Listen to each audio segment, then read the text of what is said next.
And hello YouTube, this is Thomas Judge back once again continuing my comic collection room tour. With this one, video 6, we're going to be covering some general Marvel graphic novels, including my oversized hardcover collection, but not all of it. There'll be some more in some later videos as well. So yeah, I hope you enjoy. Let's get into it. Oh, and we're back in the library. Ladies and gentlemen, this is where the magic happens. Hopefully you're getting a feel for what this is like. It's kind of cool having a room like this in my house, because essentially I can just wander in here whenever I'm stressed out, which is a lot of the time. So I can come in here, and this is my church. This is my home away from home. This is my haven. So last time we covered the Ultimate Collection. So I'm really looking forward to this video, mainly because I get to sit on the floor, which is going to make things a lot easier for my back and my arms. So with no further ado, let's sit on the floor. Okay. So this shelf here, which is directly underneath my Ultimate shelf, is my random Marvel stuff. So I've got some Supreme Power tie-ins. If you haven't read Supreme Power, guys, you need to read Supreme Power. Only up until Michael Straczynski leaves, but everything up until then is amazing. So you've got Supreme Power Nighthawk, Nighthawk versus Hyperion, Dr. Spectrum, the Pre-War years, all that is amazing. Then the rest of this is just a bunch of random Marvel stuff. I've got Hulk the End. Let's see, what else do I have here? Another Nighthawk one, which isn't quite as good, to be honest. New Universal. Spider-Man Reign, which is part of the Marvel Knights line. A couple of other bits and pieces there, which I can't quite make out. Oh, there's a Wolverine Punisher thing. Infamous Iron Man. So that's the complete collection of Venom by Daniel Way, which I believe is now in an omnibus as part of an omnibus volume 2. It's an amazing run. It's an 18-issue run that never really gets any closure. But personally, from my point of view, I love it so much I'm tempted to get the omnibus, throw half of it out and get it rebound just as a Venom by Daniel Way oversized hardcover, because I absolutely love that. Speaking of other things that I love, I can't see what those are because these are things I still have in plastic bags. I mainly got rid of plastic bags in my collection once I moved into this place. But the ones that are in plastic bags are one I basically haven't got back to since I moved in. There's Spider-Man Noir, 2 volumes of it, and there's some X-23. I think I'm still missing 1 or 2 volumes of that. Venom vs. Carnage is cool.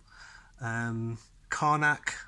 Unbelievable Gwenpool. I bought 1 volume of that. I love Unbelievable Gwenpool. I think it's amazing. I'm not sure if I'm going to buy the rest of it as trade paperbacks or if that's going to be a future customnibus project.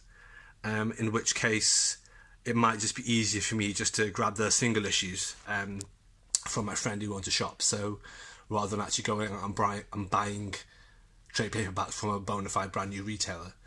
I've got Ironman Season 1. I've read all the Season 1 graphics. I don't know if anyone here has read all the Season 1 graphic novels done by Marvel when they were trying to revitalise or provide new jumping on points for their characters. Iron Man was the only good one. I feel quite confident saying that, to be honest. And then I've got a volume of Thunderbolts, which I haven't read. But it's by Warren Ellis, so I'm confident I will like it. Okay. A bit of a random bag there, guys. I still need to really tidy that up. I'm planning on buying some more complete collections, not least of all the Human Torch and Next Wave and probably Old Man Hawkeye.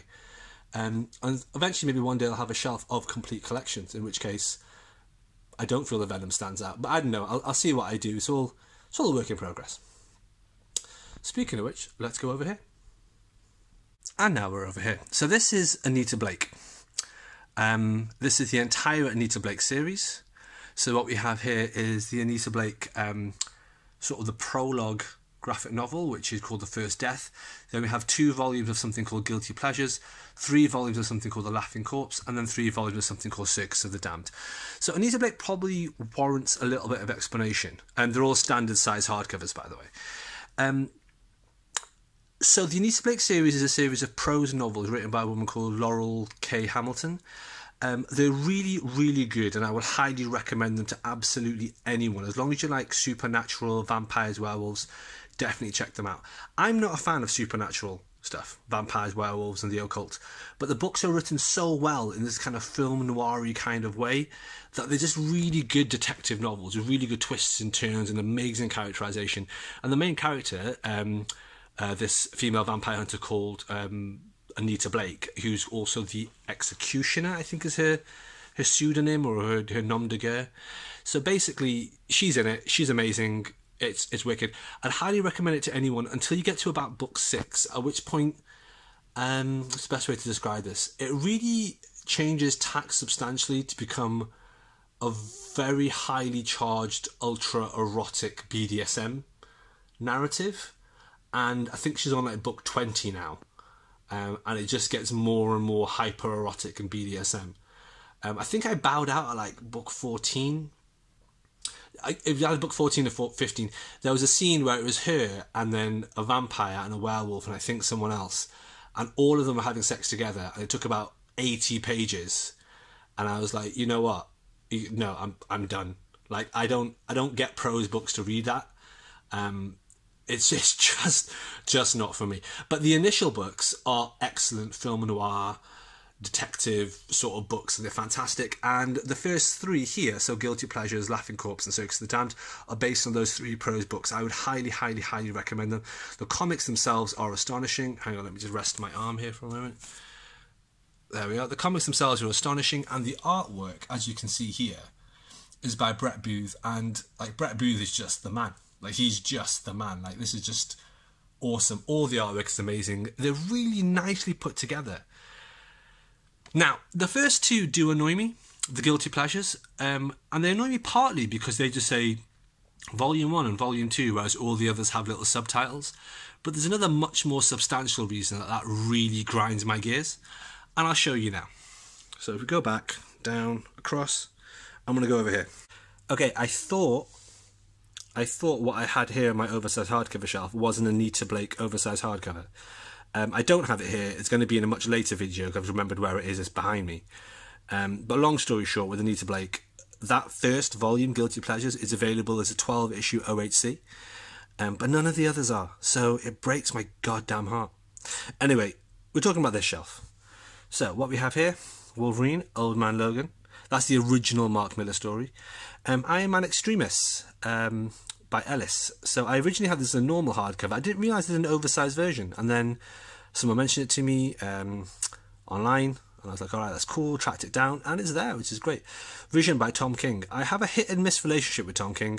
Vision is a 100% hit.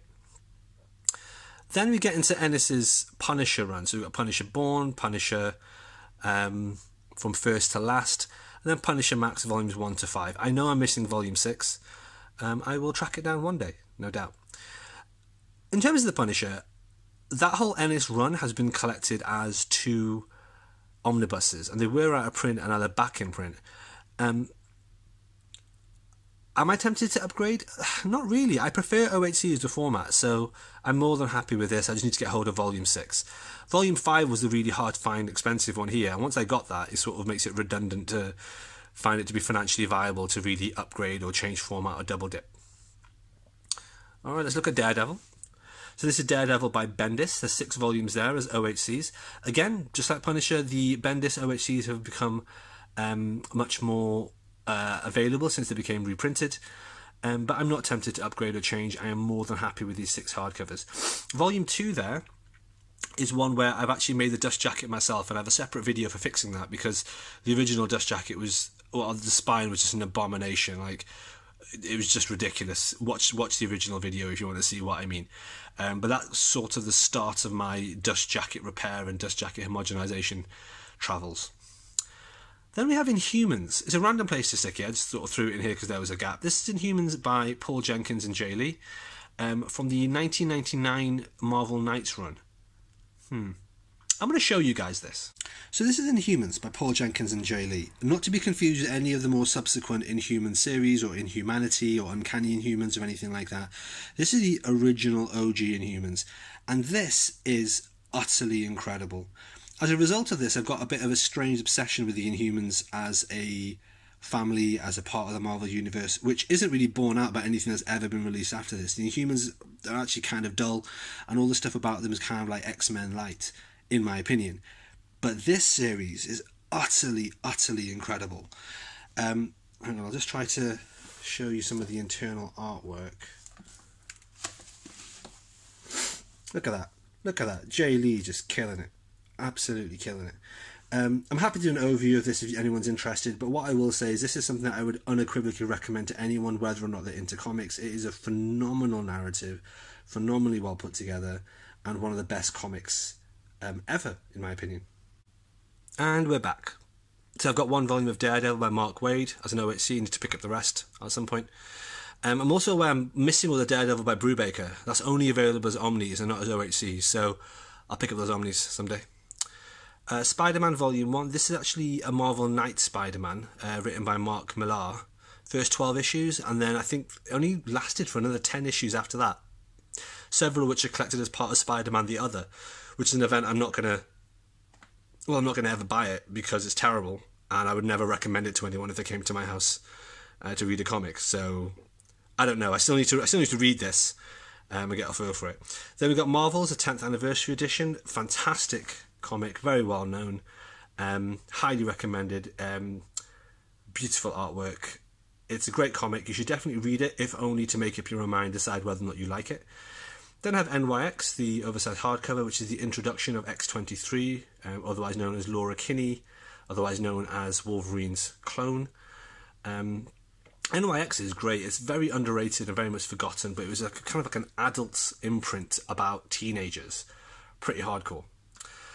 Then, let me just move along, we have Powers by Brian Michael Bendis.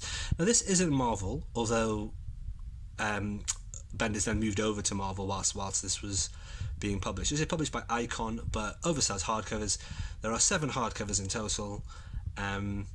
It's an excellent series. I think volume 5 or volume 6, I was really worried it had jumped the shark because it did something which was so ludicrous. I was like, there's no coming back from it. But he actually handles it brilliantly, and it was just really, really good. I know that there's an omnibus of this, but I think the omnibus only contains the equivalent of the first 3 or 4 oversized hardcovers. I'm not sure. And I know that these 7 oversized hardcovers don't cover everything. I know that there's still about a dozen or so issues which are uncollected which come after this. It's going to be difficult to work out how to really talk about this or how to read it or collect it.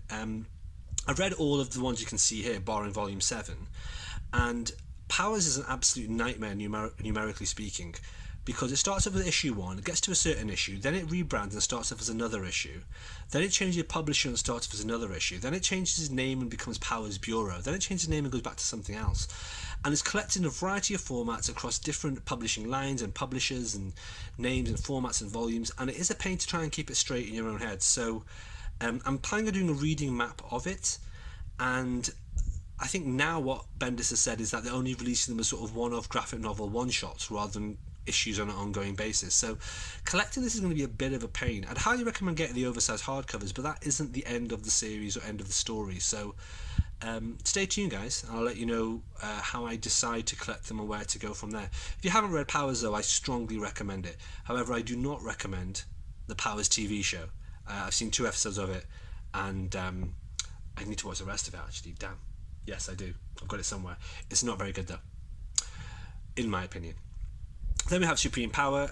Obviously, I mentioned this before, earlier, up here. But Supreme Power is by J.M. Straczynski and is basically great. I don't want to give you any spoilers. It's just Squadron Supreme for a new generation, and it's fantastic. Then I've got the Runaways original 3 oversized hardcovers. This is now available as a single omnibus and is otherwise known as the Brian K. Vaughan era. I picked up the oversized hardcovers when they were Wales, and I got them at an amazing price, so I am more than happy with these. Obviously, it's my preferred format. So that's my oversized hardcover collection there.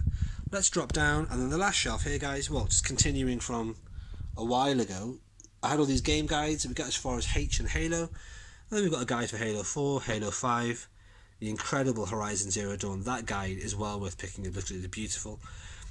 Jack and Daxter, various ones. Metal Gear, I think, is in there somewhere. Prince of Persia, by the way, I would say is a beautiful guide. The artwork for that game is just phenomenal. Then there's a few others which are sort of either useful or interesting or attractive. And then we've got some, these are actually ones for Starcraft. Are they Starcraft? Yes, they are Starcraft. Which is annoying because they only released these deluxe guides for 2 Starcraft games and not the 3rd one in the trilogy. You know what? Life is hard for a completionist. I tell you that. Life is hard.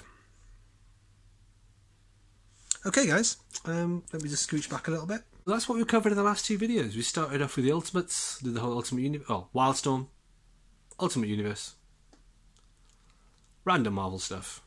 Anita Blake is Marvel, by the way. And then, yeah. My OHC collection. I've got way more OHCs that I'll show you in a bit. I've got like another 2 bookshelves full of them. But these ones just live here for now. When I get the Brubaker Omnis, when I get Punisher Volume 6, when I get other bits and pieces, this is going to have to move around. But my collection is not finished. Not by a long shot. And then video games. Alright guys, hope that was useful. Until next time, you guys stay classy. There we are. I hope you guys thought that was interesting. Hope it was helpful. If you have any questions, obviously you just drop them in the comments below, or you can tweet me at IamThomasJudge. As always, please like, comment, subscribe, and please support the channel by heading over to Amazon.com and picking up my prose superhero novel, No Gods or Kings. Next time, we're going to be diving into all my absolute editions and definitive editions. So until then, stay classy.